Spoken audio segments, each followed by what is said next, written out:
Yo tie for ne adofo anapese so awie yi mede nchi akase ne tumi ne awonten bambo kase na mesere fi awrade nchen sabri wa o hwem sabri mi se nyankopon o nhira sabri wa uti me se nyame o nhira afetie ne ye wa hye ho se wa tro se ko hye ho akonfo me hye ho akonfo awie mi de osuri nchi akase nyame kan se raba apon emiebi na apon emiebi nso de na attention tv ne de na me pa chawo University Foundation na bo achido me se sabri we enche kra no odifo akwese antwi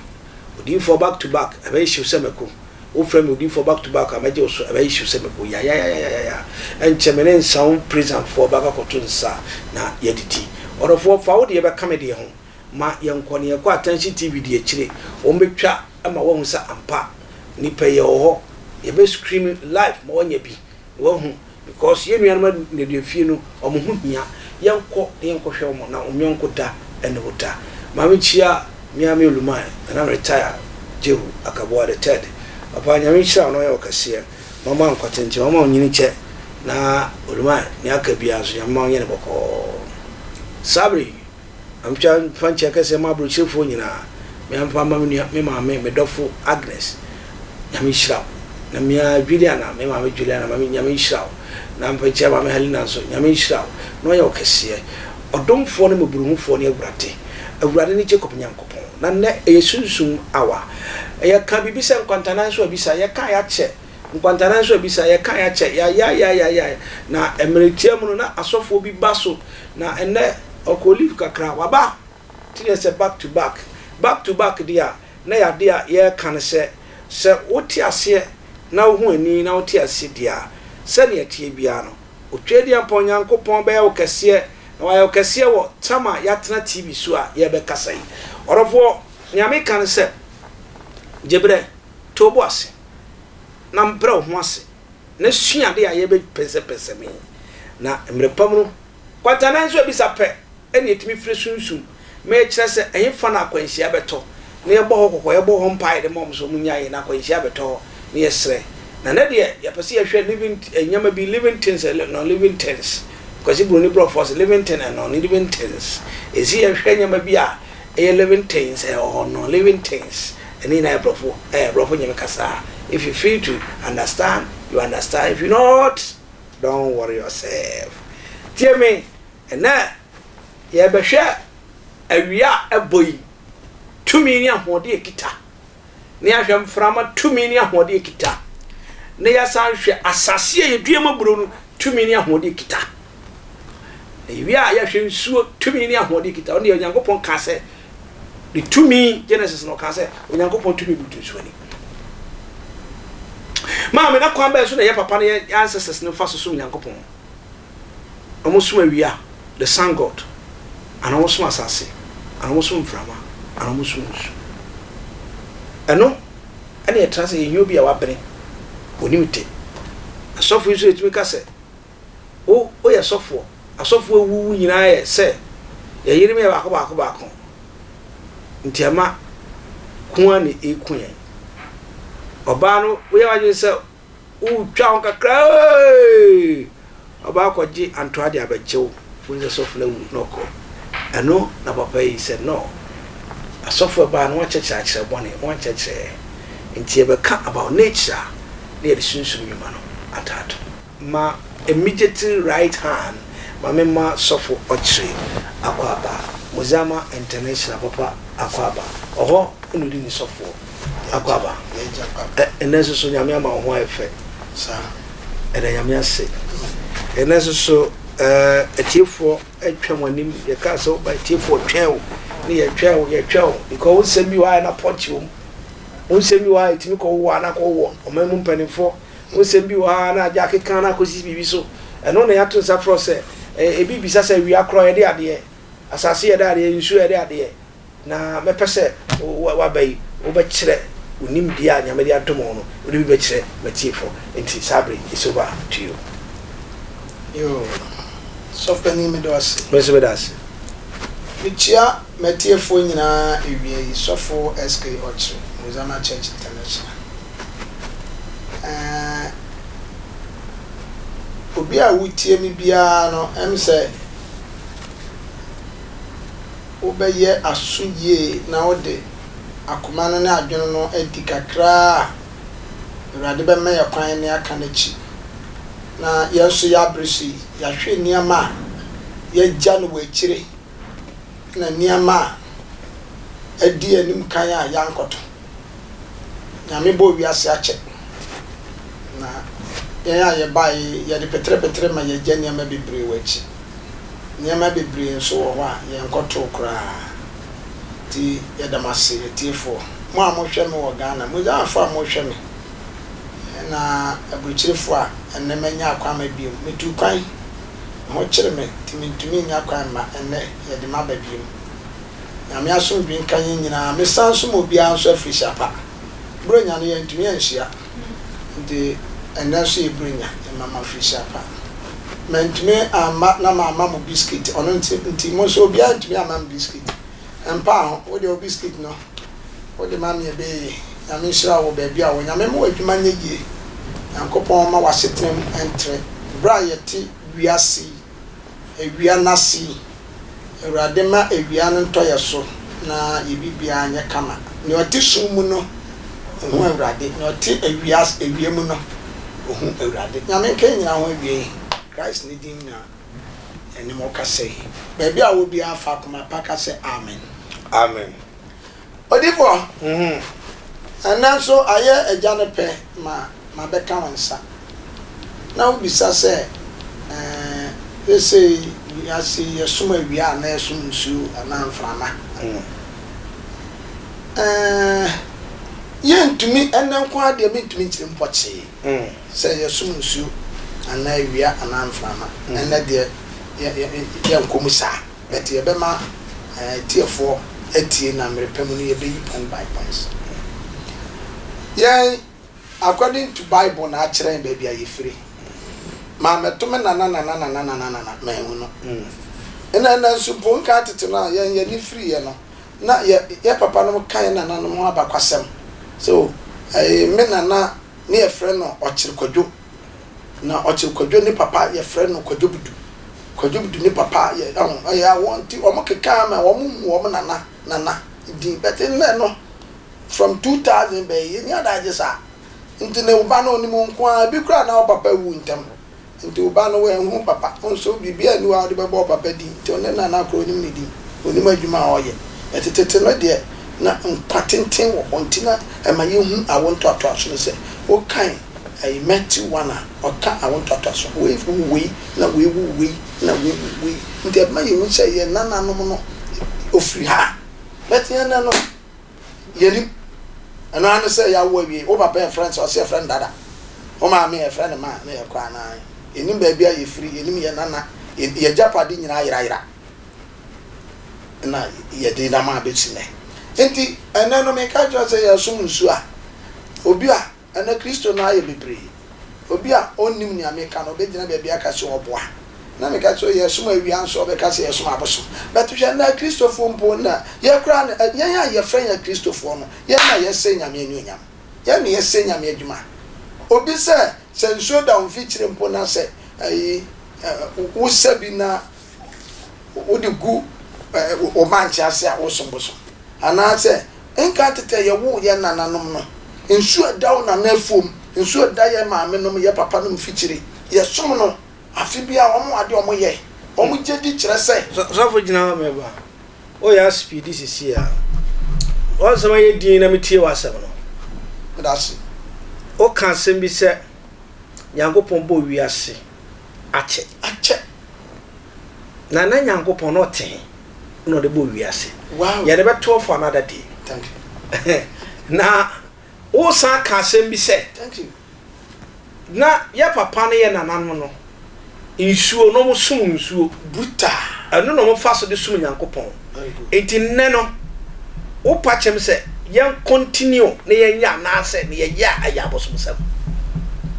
minia onse mi be kasa me kasa na se me kasa ye sum awia na nsuo a obi be tare nyimi ne but yen wa ho na obi tie mbe hu ba bia na thank you sesia no se me kasa yen to aso ne sum nsuo a Mempada meka bibia na mebo asoro bidin Pentecost ni beka sesofo we osomboso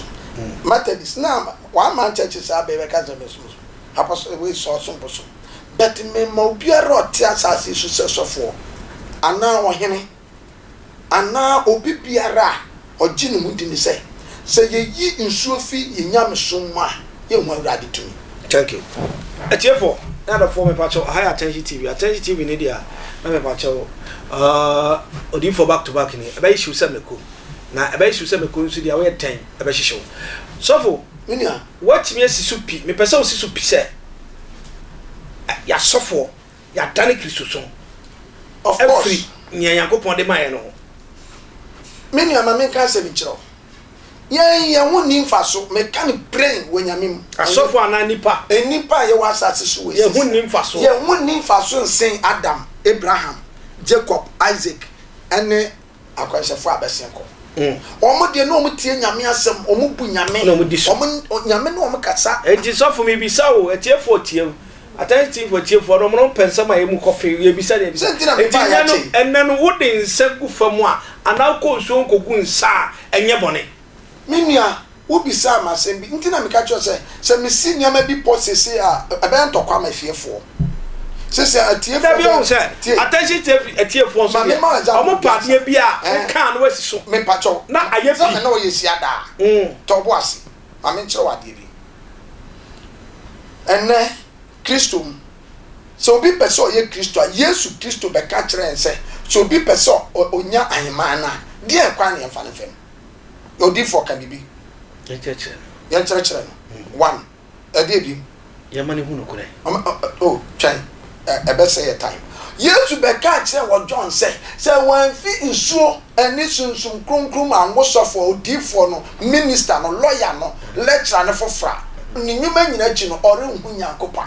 enti yen kokko wo Kristo fofoforo automatically kwan be so be fa be wo Kristo o kire ye mu se yen fa wonu nsuo num obotumi nsuo na ye de num no e ma ba super special na se o be power enu na me pese metiefo pese o mu hu se e yampa se what Bible atese Yakobon tumi butu nsuo ni dia na wo so chese ye gu nsama nsuo e ho na ye papa no fa som na se what mesi sudua na etiefo ne adofo a ehwe ne hu se enne so problem a okogu nsa wo nsuo ho a obetima de ne ho Bible ame ate atese akwa ba ko nsuma wura ne memienu nje se entimentumi metra se sofo na me ya so me nsan fa Bible ne to emfa nsan ko nsuo se me kosom no kwaso me wura ne memienu nti dena obe is it not the wrong thing enti memfa wa dwere nhyem se nsuo na wo kosa bia bedware ye bosom because Bible ame ate atese Onyankopon bo osoro bo asase no bo nsuo first na nsunsum ne anwodin ne nyansa ne odo de bo wiase na ode bebo nipa no na wo nsuo ani so for Roman for so Mary Madari Roman for so Mary Madari men kwa o ma sori nim too much men kwa se no na o Mary Yesu enyosom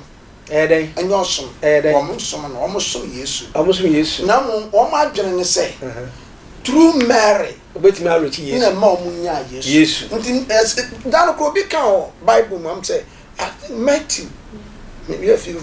verse no o ti inshira kan ye furu kotoku a owo obey so ati ase wan ye furu kotoku na oba ne firi mbai e Mary nti say Yesu your the for man the Christopher nyina say ehun say Mary your sombo for man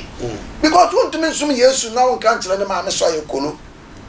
so ati ase so ma me no so ye so mu ta ma me no wo oba no enti so for my mranya kwa nim ya town nti me pesa anka oka bibi kakra fa awia no awia bo asase so ete important edwuma ba ne di maye ye be ko awia no ma me nka nsuo ni kakra na enko awia me ni nsuo wasema ode aba no me nhwe yi because adifo no ne asofo na ya ba no ni ebedi enti etu America me niama bubu fa so a ma tese niama ya sai yanko onyame na yesu no ode ba awia so wa kire ye kwan no so ate ase o kire ye kwan no da no ka kire nsuo bi wo wa masa ye di dware fi efi di pan nsuo bi wo so de sayare o ka kire sofo wo di nsuo bi dware Eurofi wo di nsuo bi dware sayare na e bi akọ watene so se okọ agunsan sa wasa nsuo okọ ya abosom se ayi Paul ma kwasa okosom no Paul ma yete asese say Bible ekuta yen no New Testament ye Yesu a Paul no Peter no de omo ye ai disciples of the church ofa Bible a ye Yesu a Paul no na Paul be ka kire say abra me pese me nya Rome for no me go Rome no me da Rome ni o ye Rome ni na me di nya Rome for be ka Christ enti se me pese me sa nsu a adwene wo me tirim ni nka nkire me se me mfa nsan ko ansa na nsu na tie me enti so duam o se Paul ka say yes o du Rome ye na Rome for ye na o mmeka ho yes enti me misa sesesi a wakọ akodu wi getu na wi fu onum wi o so pese sakra wo o kwa onum nya ba ko transa chichiri wi so wo pese wo tumi sakra wi fu won sa e ka o mentam de a just onum bi this of because Paul trace but ye na so for ben le betuma isa no adewo of course straight down no ko ka Tashi TV na Tashi TV ni dia na subscribe page no share na gotana so abisa ene ya trase no e wa Tashi TV so ensam no ye du ba bia na se we dey so wa ho ye wa nsam no ye wi a nia what is the air ye be tudwa ma sunsum ayadwuma asema wa bisa mi atiefo a etie mams amanfo abreo amanfo tukwan amanfo hye bibi enye ofiti ya no sister o ma sofo bi ka kire me se ye de no kwa Africos na ba bia de ne kwa no ahyawo fo nkwa ma te sa asem ne da na obede ni wanya nkrofo ni wo ma so omba no bi su aba se almost mpa no kwa wanya adwuma enso se kwate da waka kire da enso oso omo de ba onsuo no de begu ade rim no na be boso po no ni ma se mo be ka gu owi a no de want omo de ko so adwuma ba o ma na ni fara ka se onye bi onya chawo bi na se yakopon no wafa kwan foforo so eje bi na uye yarefo but bobo mpa ye but e bi enso na akosai de ense kakra bi gogu ho no se no wa ya na bi abie kwan ma ho ejefo sofo chirika se on peso obeka sem director ba wa ho na asem na de na asem ba bisi so ma me ka bi na kohwe ya de me ko station atiefo tie me wo ma ni me so hwe me ma me transfer no mu me nti station na me koye no e wa eastern omo hwa on be hu se sofo chira mpa me koye no enso bi de kro no kwantia na mi ya sorry aso no koso ya de yarefo ba na mojama fo so bi a wako mojama no ni mojama onim se ya de essential bon paye e de fruit ne kasato fra ne de ma yarefo ye de dware omo de dware na ye bon paye na de na ye no sister no mo de ne fi kro bi omo tie ne papa wa ha omo tie ye free kro bi a chim tachiman omo de ne bai sister no wakra no mbo no bia no me si ya anye yi no de ko no kro no bi director no ye ge mo duma na nyame ka kyerem se no enso na ya di dware ga no bucket ni no ono no na yaresa no intumi nso kese bo di ko nsu no kese ni ko nsu no enso se wo kom na obi wo se sofo do bi ko nso wa sombosom enso da kuriti da kuro no mo bi anim gari ya sakara na de ni ka kyerem na ya di ga no ko nsu ma se bi wona mi gina ni crofo anya me ko ma champagne for na me pai ba for prayer warriors no come on ye du wa na mi gina ye nso me bi o mi gina sana na me bu nso ni din 3 times na me se me de me ju ni se wo ye obosom ndi se wo ye obosom a wo de oje o mu di sa but me de me jimu mu di se wo ye nyame ni sunsum a odo abetu kro we ma wo ma ji nyame di ni be fa wo so nyankwa ndi me de wo gina wo se Yesu Kristo because to me be wo mu hwe ma me ayare ne na ba me san krofo yare me yare mi san ye ye dware ma me bi anye yi ene ka chem se ne fa ne mra wo na ye me dwa no wo nsu enti se obu afu a me hu se wotima se nso a me hu but wo de hu me enti ma ho kwan na mabei nyame anu nyam fa wo ne na kitafo da wata na me wie me dibi kunso pampa ne nso start say wo obi o me ne ko bia dim da se nso te kipipu ne tuba so pon bla anya go ye nyina pese dwane me so me dwane so a na ma ye bo na jam say adwo ya na fe ya me ko so e ko dwane for 3 times sister no so mu ya o te chima sisi am no kase yo tie fo ne adafo sister ni wu ya o te chima sisi o kase aha ya Attention TV ne dia na ko University Foundation ya boye chidom ensem na I interested in so dia try say obey her so for no we chira kwai na ye chira ma subscribe channel no like page no na share abrinti si Yesu ama wo obehu na nyunya so minia ya tawo no nti se kura ba mu anka itimi pem kwa anim na abrinti itimi pem kwa ni bebre na na me kan se odi wachi kwan betudwa na do telephone number atudwa me pamocho etiefo nyame hira mo emre ni nti ma meduntem na kakaya nso mabe ye beto aso onyame a obo nipa no onhira mo omo bia nsa no adwuma nyi ne nti nyam somase na ya nkasa ye ho toye abra ye te ase medamase ye friend sofo oche me ye sofo Muzama Church International me ya sor no wakaswa Liberia Camp Road Tipa Junction Odu Tipa Junction na Humble Die 7 filling station na chipe ona me ye maso me ye no kwasiada na kuada o kira sei etembutu onyame wan shemre bi anto antia ya mpayemfo na nim homa no lectures no asofo na ma ye ho akire wan na do afu a o de roba be kata so se nsuo nyenti nsuo to a memegu na afu no na afu ni nyeye me hu bi ada ye nyina nsuo opasi a ye do ye twa nsuo se nsuo beto na obanche obode wa buru ayeyi ade na ubu nsuo se wodi nsuo ye bibia waso boso adwene wo tirimu ni na be kire adwene na wo de ye no na be kire nyame ka ho na yenko yensamra wonne merpem na ba be shira mama obi na da Bible says ya mo wasu a yankopon na wo som no kura wo nkwa na hene esubo ye nsuo nyame a kire kwan bebre dano besedos nyame na ye na ode man ye na no nso na da on fichire wo no aye won kwan beti woni nti enne kuro atre nti nso akase nyina ya se no nso de da ye kuro nyina mpenfo am wo mdi midase obi a ontu kwan mbre ya no onim no beka se me kan kwase se beti obi a onim no beka se ampo nso enne nso de da meteka so antika so asu bonti bi ani wo ya se ni nyina ya ne ase no nyame ka na erade abodi bia oboe bia yemfa anidie na obuo mfa ntono kwan na ebehwe na enyinya che odwuma be yeye